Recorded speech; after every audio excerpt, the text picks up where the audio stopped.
नहमदुहु व नसल्ली अला रसूलिहिल करीम अम्मा बाद औज़ु बिल्लाहि मिनश शैतानिर रजीम मिन हम्ज़िहि व नफ़्ख़िहि व नफ़्सिहि बिस्मिल्लाहिर रहमानिर रहीम। ये किसी साथी का सवाल था कि हमारे घर में लड़ाई झगड़े बहुत ज़्यादा होते हैं,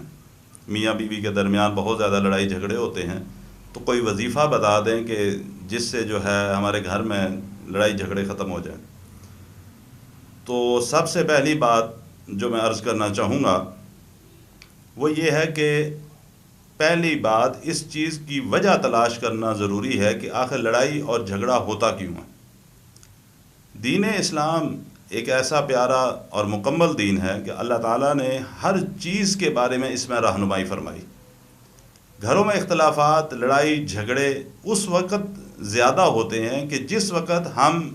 शरीयत के मुताबिक ज़िंदगी बसर नहीं कर रहे होते। शरीयत के मुताबिक ज़िंदगी बसर करने का ये मतलब नहीं कि नमाज को अगर हम पढ़ते हैं तो जी हम तो बिल्कुल शरीयत के मुताबिक हैं, रोज़ा भी हमारे घर में है, बीवी है तो वो पर्दा भी करती है।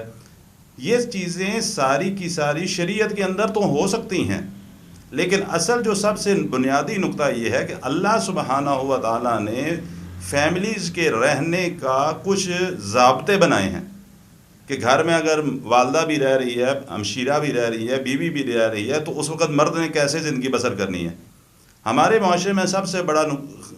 बड़ी ख़राबी और नुकसान उस वक़्त होता है कि जिस वक़्त मर्द का अगर ज़्यादा झुकाव बीवी की तरफ हो जाए तो वालदा समझती है कि ये कल आई है और आज इसने मेरे बेटे को अपना कर लिया, बेटा मुझे नहीं पूछता।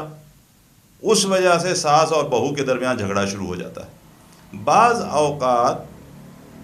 आदमी अपनी वालदा की तरफ झुकाव ज़्यादा रखता है और बीवी समझती है कि मेरी कोई हैसियत नहीं है, वो खामद को अपनी तरफ करने की खातिर वो ऐसा कोई हरबा या तरीका इख्तियार करने की कोशिश करेगी कि जिससे घर में इख्तलाफात पैदा होते हैं। जब इंसान हर रिश्ते को उसका जो हक़ अल्लाह ने मुकर्रर किया है वो पूरे का पूरा देता रहे तो घरों में इस तरह की नौबत नहीं आती। सबसे पहली बात, अगर घरों में हम इख्तलाफ राय को ख़त्म करना चाहते हैं, अगर झगड़ों को ख़त्म करना चाहते हैं, प्यार और मोहब्बत को परवान चढ़ाना चाहते हैं, तो अल्लाह सुब्हानहू व तआला के बताए हुए और रसूलुल्लाह सल्लल्लाहु अलैहि वसल्लम के बताए हुए तरीके के मुताबिक वालिदैन को उनका हक़ दिया जाए, बहन भाइयों को उनका जो मनसब और हक़ अल्लाह ने मुकर्रर किया है वो दिया जाए, बीवी और बच्चों का जो हकूक़ और जो जगह अल्लाह ने मुतय्यन की है उनको उसके मुताबिक डील किया जाए, तो फिर इन चीज़ों की नौबत नहीं आती। सबसे पहली बात तो हमें इस चीज़ का ख्याल रखना चाहिए कि हकूक़ व फ़राइज़ के हवाले से जो अल्लाह ने हम पर ज़िम्मेदारियाँ आयद की हैं हमने वो कैसे पूरी करनी है। अल्लाह ताला मुझे और आपको उन ज़िम्मेदारियों को अहसन तरीके से निभाने की तौफ़ीक़ अता फ़रमाए।